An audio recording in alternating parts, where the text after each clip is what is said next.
چکے تھے، جو شروع میں بات عرض کی نہیں، نبی صلی اللہ علیہ وسلم کو، آخری نبی کو اللہ تعالیٰ نے کیسے کس شان کے ساتھ بھیجا۔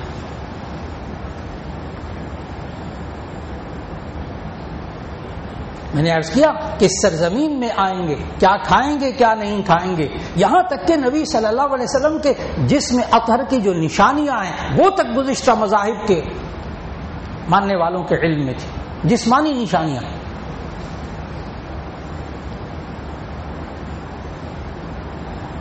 اور یہ باتیں ہمیں معلوم ہوتی ہیں حضرت سلمان فارسی رضی اللہ تعالیٰ عنہ کے ایمان لانے کا اپنا جو انہوں نے واقعہ بڑی تفصیل کے ساتھ شمائل نبوی میں، ترمذی کی کتاب شمائل میں، اس میں سارے موجود تفصیلات، حدیث کی کتابوں میں تفصیلات موجود، میں اس کو ذرا مختصر کرنے لگا ہوں، بہت طویل۔ حضرت سلمان فارسی رضی اللہ تعالیٰ عنہ کے ایمان لانے کی پوری تفصیلات ذرا پڑھیے گا کبھی، اس کو میں مختصر کر رہا ہوں۔ سلمان فارسی فارس کے رہنے والے، ایران کا پرانا نام فارس، فارس کہتے تھے، فارس عربی میں فارس کہتے تھے، اسی لیے فارسی زبان کہلاتی۔ سلمان فارسی فارس کے رہنے والے تھے، مجوسی تھے، آتش پرست، اس وقت وہاں کا مذہب یہی ہوتا تھا، آتش پرست، سورج کی بھی پوجا کرتے تھے، آگ کی بھی پوجا کرتے تھے۔ اس وقت یہ نبی صلی اللہ علیہ وسلم کی تشریف پیدا ہونے سے، تشریف لانے سے دنیا میں بہت پہلے کی بات ہے، یہ ابھی آپ کو اندازہ ہو جائے گا، ابھی میں ذکر کرتا ہوں تھوڑا سا آگے چل کر۔ تو سلمان فارسی مجوسی تھے، آتش پرست، خود کہتے ہیں وہاں اس وقت عیسائی کچھ آئے جو اللہ کو ایک مانتے تھے، یہ ذہن میں رکھیں کہ عیسائی اللہ کو ایک مانتے ہیں، وہ الگ بات ہے بعد میں شرک کرتے ہیں کہ عیسیٰ علیہ السلام اللہ کے بیٹے ہیں، لیکن اللہ کو ایک مانتے ہیں، عقیدہ تثلیث میں بھی وہ اللہ کو ایک مانتے ہیں، وہ کہتے ہیں ایک روح القدس ہے، ایک مریم ہے اور ایک یہ مسیح، اور یہ مل کر تین خدا مل کر ایک خدا ہو گئے۔ قرآن مجید میں ساری تفصیلات موجود۔ تو جب انہوں نے دیکھا کہ یہ اللہ پر ایمان لاتے ہیں اور یہ سورج مخلوق کی پوجا نہیں کرتے یہ لوگ، تو حضرت سلمان فارسی کہتے ہیں میں نے عیسائیت قبول کر لی، عیسائی ہو گئے، والد نے بڑا مارا پیٹا، بہت کچھ ہوا،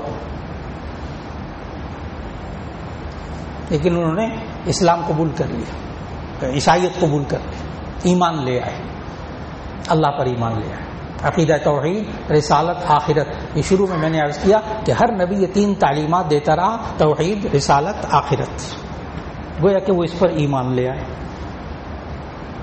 اور وہاں سے وہ ایران سے بھاگ کر عراق میں آ گئے، اور کہتے ہیں میں عراق میں موصل کے علاقے میں رہا، اور وہاں ایک پادری کے پاس میں رہا، اس سے علم حاصل کرتا رہا آسمانی مذاہب کا۔ جب اس کا انتقال ہونے لگا تو وہ کہنے لگے، کافی عرصہ رہے، پھر کہنے لگے میں پوچھا اس سے کہاں جاؤں، نصیبین والے سے پوچھا، موصل والے سے پوچھا کہاں جاؤں، اس نے کہا نصیبین ایک علاقہ ہے عراق میں، وہاں چلے جاؤ، وہاں ایک اور پادری ہے، ان کے پاس چلے گئے، وہاں اس کے پاس کافی عرصہ رہے۔ کہتے ہیں پھر میں عموریہ کے ایک پادری کے پاس چلا گیا، میں بہت مختصر کر رہا ہوں، سلمان فارسی نے بڑی تفصیل سے اپنے ایمان لانے کا واقعہ بیان کیا۔ کہنے لگے کہ میں عموریہ کے پادری کے پاس چلا گیا، وہاں اس کے پاس رہتا رہا، جب وہ مرنے لگا تو میں نے کہا اب کہاں جاؤں، تو اس عموریہ کے پادری نے کہا، سلمان فارسی کہتے ہیں، حدیث کا ترجمہ کر رہا ہوں پوری روایت کا، سلمان فارسی رضی اللہ تعالیٰ عنہ کہتے ہیں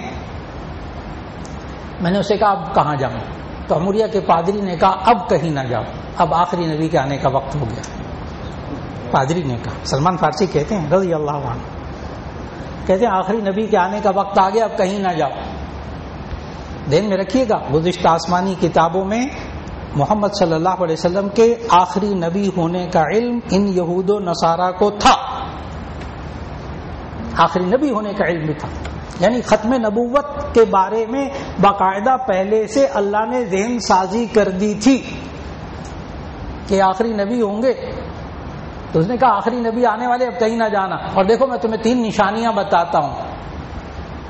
اس عموریہ کے پادری نے کہا، سلمان فارسی کا بیان سنا رہا ہوں سارا، کہا تین نشانیاں بتاتا ہوں، ایک یہ کہ وہ کھجوروں والی پتھریلی زمین میں آئیں گے، کھجوروں والی پتھریلی زمین میں آئیں گے۔ نمبر دو، وہ صدقہ نہیں کھائیں گے، ہدیہ کھائیں گے۔ نمبر تین، ان کے دونوں کندھوں کے درمیان مہر نبوت ہوگی، بخاری، ترمذی، مسلم سب میں وہ مہر نبوت کا ذکر ہے، کندھے کے درمیان سرمئی رنگ کا ابھرا ہوا تھوڑا سا گوشت، میں نے کہا جس میں اثر کی نشانیاں گزشتہ آسمانی مذاہب والوں کو پتہ تھی. 3 باتیں: کھجوروں والی پتھریلی زمین میں آئیں گے، صدقہ نہیں کھائیں گے، ہدیہ کھائیں گے. نمبر 3، ان کے دونوں کندھوں کے درمیان مہر نبوت ہوگی. یہ سلمان فارسی کو کہا. سلمان فارسی کہتے ہیں وہاں عموریہ سے پھر کوئی مکے کا قافلہ آیا، میں اس کے ساتھ مکے آ گیا. اللہ نے حالات کیسے بنائے. بنو کلب کا قافلہ تھا، وہ نام بھی انہوں نے قافلے کا بتایا. وہ بنو کلب والوں نے وہاں مدینہ منورہ، اس وقت اس کا نام یثرب تھا مدینہ منورہ کا، کہتے ہیں وہ یثرب کے علاقے سے ایک قافلہ آیا بنو نذیر کا، بنو قریظہ بنو نذیر یہودی قبیلے. تو وہ یہودی تاجروں کا ایک وفد آیا مکے میں، تو کہنے لگے ان بنو کلب نے مجھے دھوکے کے ساتھ غلام بنا کر بیچ دیا اور میرے سامان پر قبضہ کر لیا، میرے مال پہ قبضہ کر لیا یہ بنو کلب والوں نے. اس طرح سلمان فارسی غلام بن کر پہنچے مدینہ منورہ میں، ورنہ غلام نہیں تھے، آزاد تھے. بیچ دیا، پہنچ گئے. آپ ابھی عمر ذرا ذہن میں رکھیے گا، اتنا وقت گزارا، فلاں کے پاس گزارا، فلاں کے پاس گزارا.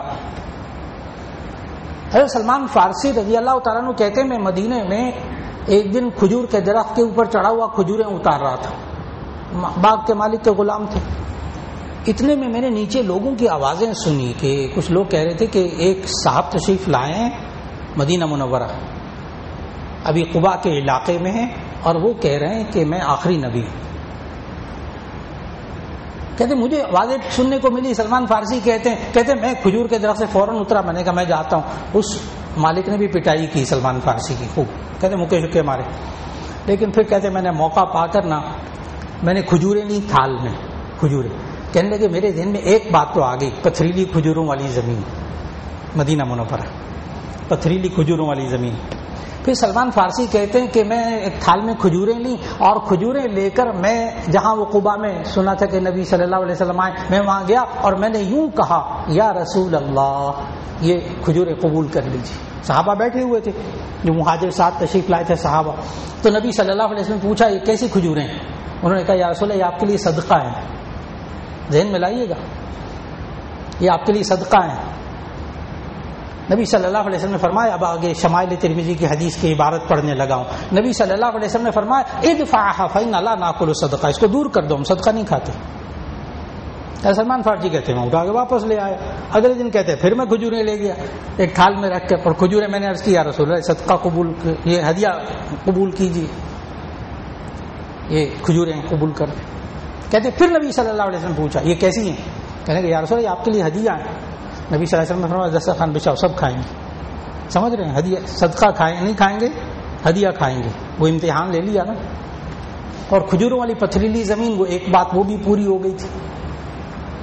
اور یہ بھی سمجھ میں آ گیا کہ صدقہ نہیں کھاتے، ہدیہ کھاتے ہیں. کہتے ہیں وہ کھجوریں کھانے لگے. سلمان فارسی کہتے ہیں کھجوریں کھانے لگے نبی صلی اللہ علیہ وسلم، تو میں گھوم کے پیچھے آیا. عموریہ کے پادری کی بات ذہن میں رکھیے گا، 2 کندھوں کے درمیان ابھرا ہوا ختم نبوت، مہر نبوت، اس کو خاتم النبوہ کہتے ہیں، مہر نبوت. کہتے میں گھوم کے پیچھے آیا تو نبی صلی اللہ علیہ وسلم سمجھ گئے.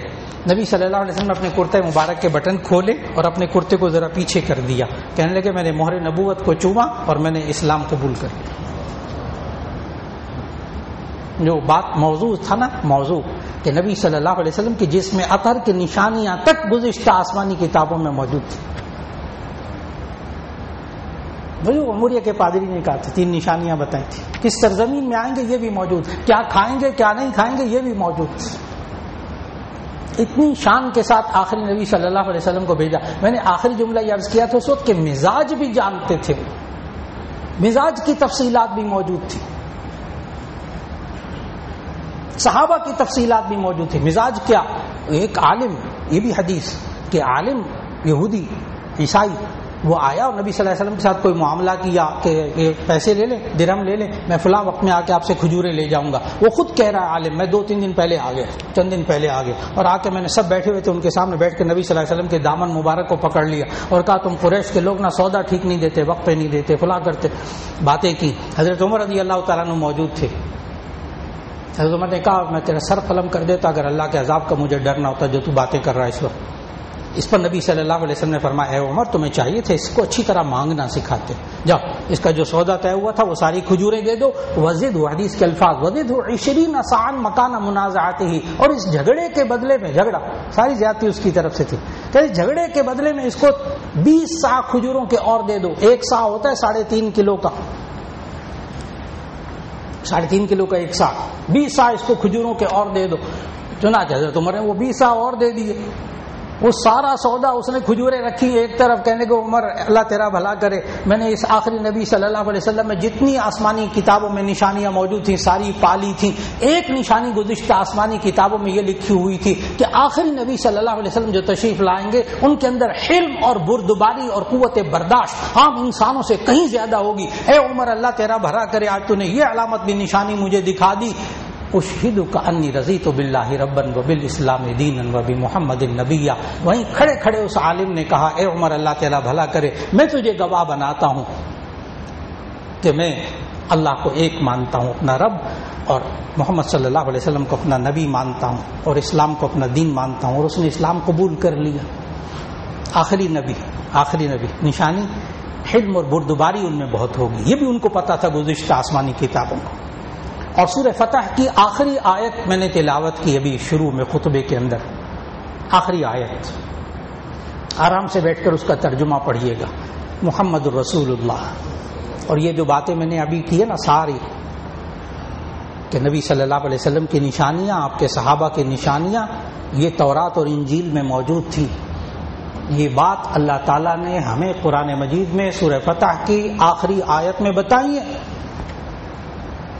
محمد الرسول اللہ والذین معه اشداء علی الکفار رحماء بینہم تراہم رکعا سجدا یبتغون فضلا من اللہ ورضوانا سیماہم فی وجوہہم من اثر السجود ذلک مثلہم فی التوراۃ ومثلہم فی الانجیل۔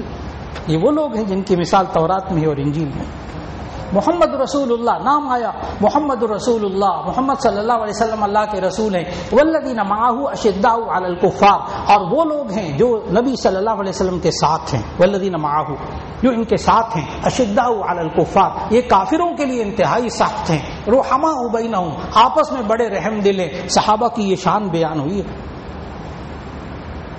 اگر تھوڑا سا توجہ رکھیں گے تو ہمارے ہاں کچھ الٹ ہو گیا، اس آیت کا الٹ ہو گیا۔ صحابہ کیسے تھے جو تورات اور انجیل میں آیا کہ صحابہ کیسے ہوتے تھے، اشداء علی الکفار رحماء بینہم، کافروں کے لیے انتہائی سخت، آپس میں رحم دل۔ غور کیجئے گا کہیں الٹ تو نہیں ہو گیا کہ ساری یاری دوستیاں کافروں کے ساتھ اور آپس میں مسلمان لڑ رہے ہیں۔